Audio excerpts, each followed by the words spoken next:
Chapter number 3 में आपका जो नेक्स्ट टॉपिक है वो है विद्युत अपघटनी सेल। यानी सेल क्या होता है, जो विद्युत ऊर्जा को रासायनिक ऊर्जा में और रासायनिक ऊर्जा को विद्युत ऊर्जा में बदलता है, उसे क्या कहते हैं, सेल कहते हैं। सेल दो तरह के होते हैं, विद्युत अपघटनी सेल और विद्युत रासायनिक सेल। तो विद्युत अपघटनी सेल क्या होता है, ये देख रहे हैं आप इस डायग्राम में। एक पात्र होता है, इसमें दो रॉड लगी होती हैं धातु की, एक को एनोड कहेंगे प्लस वाले को, और दूसरे को कहते हैं कैथोड। इसमें क्या हो रहा है, बाहर से करंट आता है और यहाँ पर अंदर केमिकल चेंज होता है, जिसमें किसी पदार्थ का कैसा गलित या जलीय विलयन भरा होता है। जैसे गलित NaCl, जलीय NaCl, तो इनके अलग अलग होते हैं। इस सेल को नाम दिया गया वोल्टामीटर। मैंने एक एग्जाम्पल लिया कि भाई गलित NaCl का विद्युत अपघटन कराया जाए तो क्या बनेगा, Na+ और HCl इसमें भरा हुआ है। तो आप जानते हैं कि दो रिएक्शन होती है, कैथोड पर हमेशा अपचयन होता है और एनोड पर हमेशा क्या होता है, ऑक्सीडेशन होता है।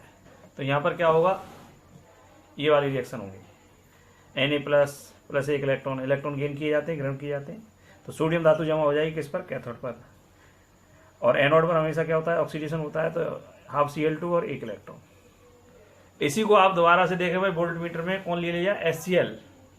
तो मैं इसे इरेज कर रहा हूँ और आपसे कह रहा हूँ कि भाई इसमें पूछा जाए कि भाई क्या ले लिया, इसमें तनु HCl। तो वो कहेगा आपसे क्वेश्चन में कि विद्युत अपघटनी सेल में तनु HCl लिया गया है, तो बताइए कैथोड पर कौन सी गैस मुक्त होगी, फ्री होगी। तो HCl को लेंगे आपको, तो इससे भी दो आयन बनेंगे, H+ प्लस Cl-, और यहाँ दिखाएंगे कैथोड।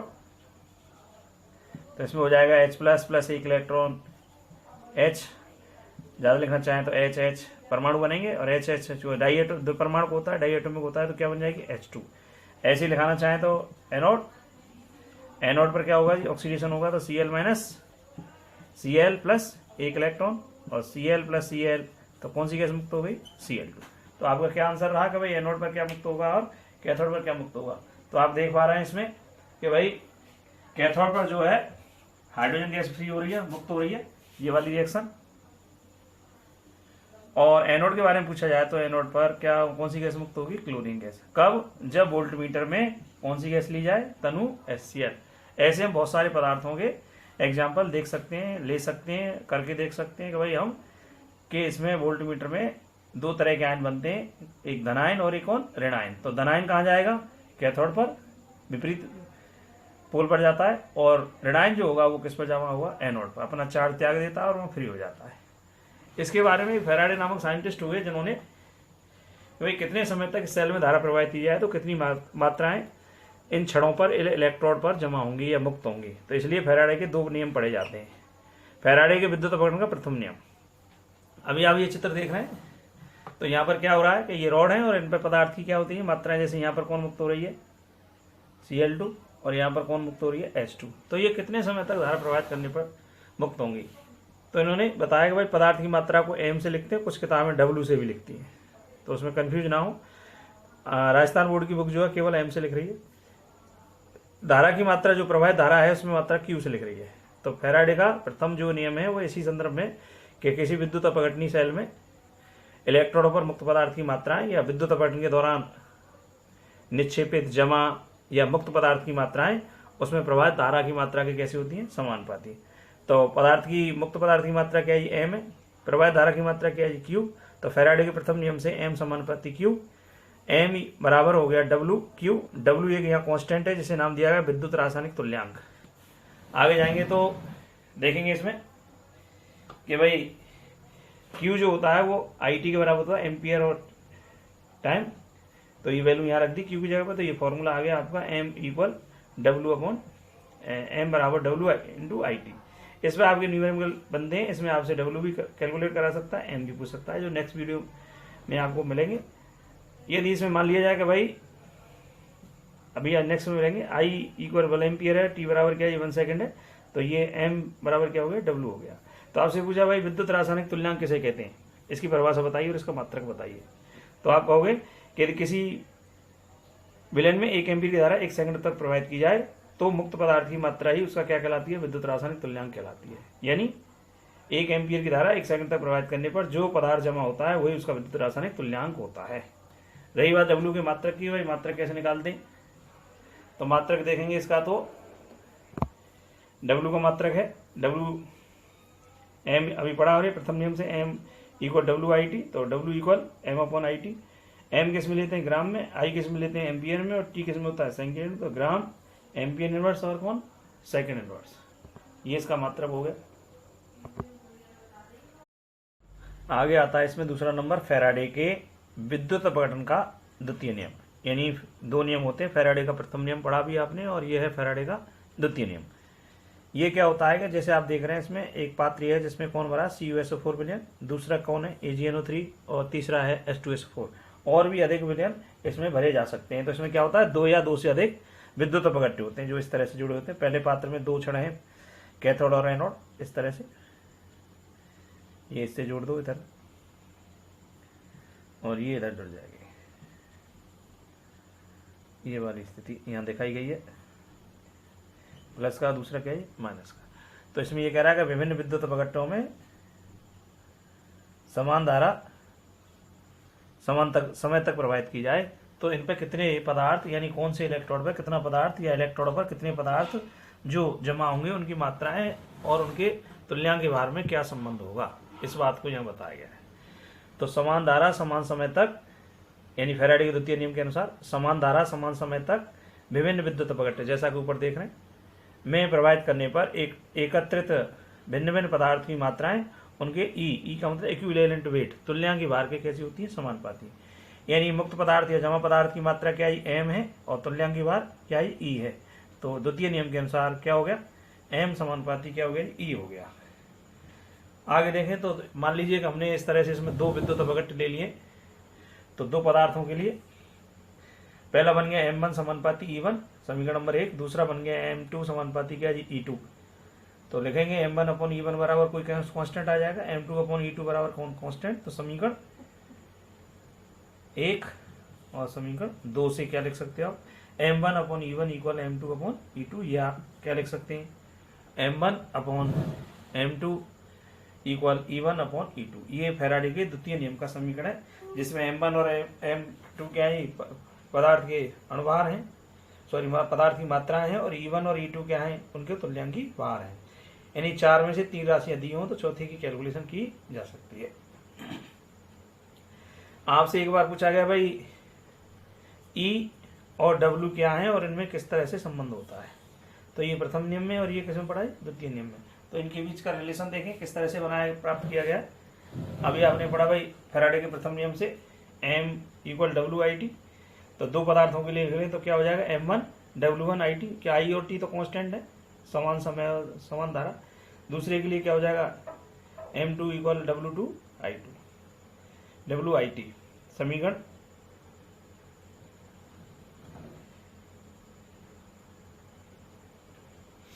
ऊपर वाला जो है थर्ड में मान रख रहे हैं, तो क्या हो जाएगा W1 IT upon W2 I2 equal E1 upon E2, तो ये cancel, W1 upon W2 equal E1 upon E2। तो क्या रहा इसका मतलब W जो है वो समानुपाती होता है। W कौन है विद्युत रासायनिक तुल्यांक है और E कौन है तुल्यांकी भार है। तो किसी पदार्थ का विद्युत रासायनिक तुल्यांक उसके तुल्यांकी भार के कैसा होता है समानुपाती होता है। आगे इसमें देखेंगे तो इसी तरह का एक पॉइंट और आगे क्लियर होगा कि भाई इसे ऐसे भी लिख सकते हैं कि E समानुपाती क्या होता है W होता है, और W इक्वल क्या हो जाएगा इसमें,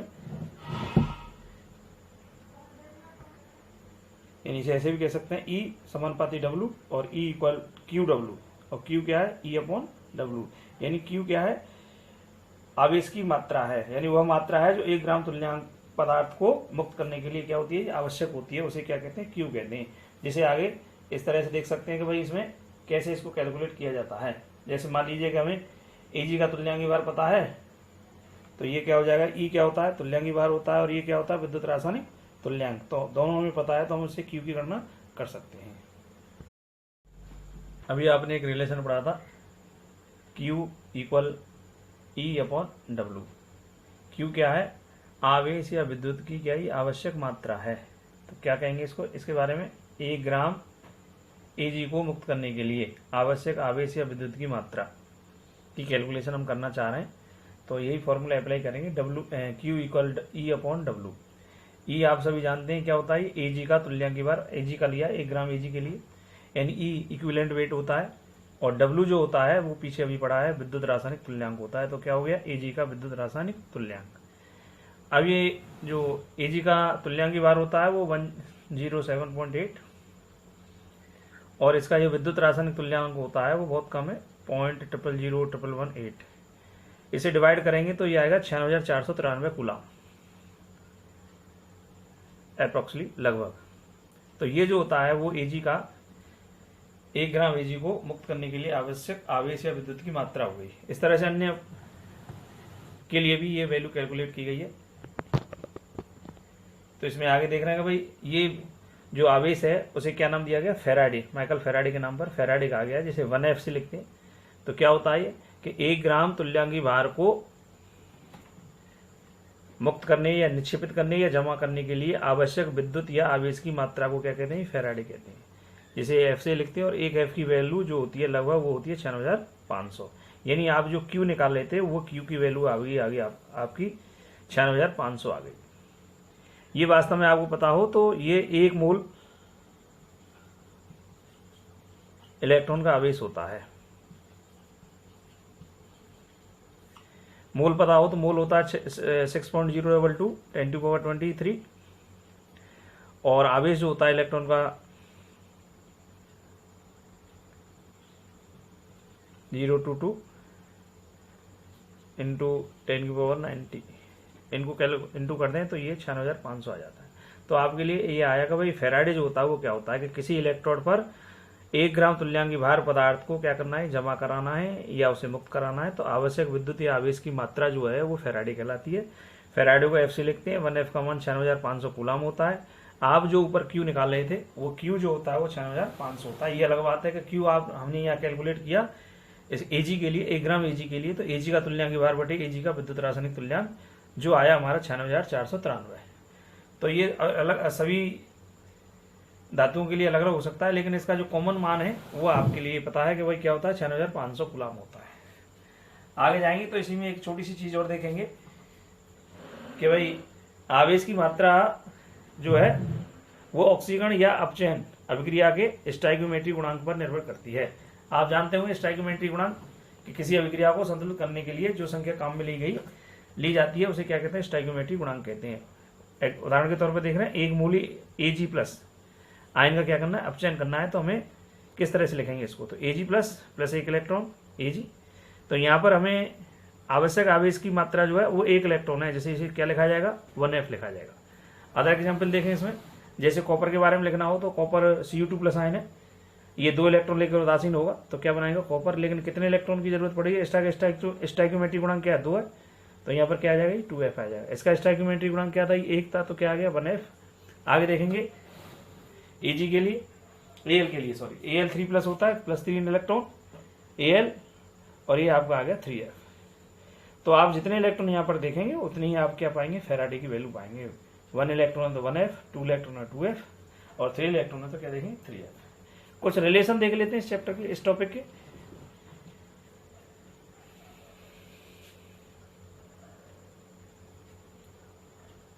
अभी आपने यहां पढ़ा था कि भाई Q जो होता है E/W होता है, और आप इसमें E लिखना चाहेंगे तो क्या हो जाएगा, W × Q हो जाएगा। और Q आपने कैलकुलेट किया है लगभग 6,000 कितना, 500। तो फॉर्मूला क्या हुआ है, ये फॉर्मूला आपका पीछे से आ रहा है कि भाई W जो है E इक्वल होता है W × क्या, Q के एक दूसरे के समानुपाती होते हैं, कांस्टेंट था Q। E इक्वल हो गया W × Q की वैल्यू रख दी 6,500। अब आप यहाँ पे E निकालना चाहेंगे तो E अपॉन कितना आ गया, 6,500 आ गया।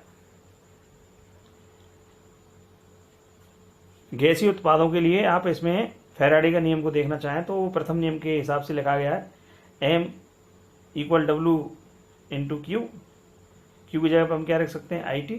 W निकालना चाहें तो W = E अपॉन, सॉरी पीछे से पता है हमें, अभी पढ़ा है कि W = E अपॉन क्या है, 6,500। तो यहाँ पर हम W की वैल्यू रख रहे हैं, तो M = W की जगह पर क्या रख दिया, E अपॉन 6,500, और IT आ गया। समीकरण 1 जो देख रहे हैं उसमें दिखाया कि M = क्या होता है, WIT। W निकालना चाहें तो W क्या हो गया, M/IT। यहाँ पर क्या है, एम की वैल्यू पुट की है, एम की वैल्यू रखी है, एम की वैल्यू ये है आपकी E into I T upon 96,500। तो इसमें आई टी तो रहेगा, लेकिन इस एम की वैल्यू की जगह पर ये आ गई, एम की value E into I T upon 96,500।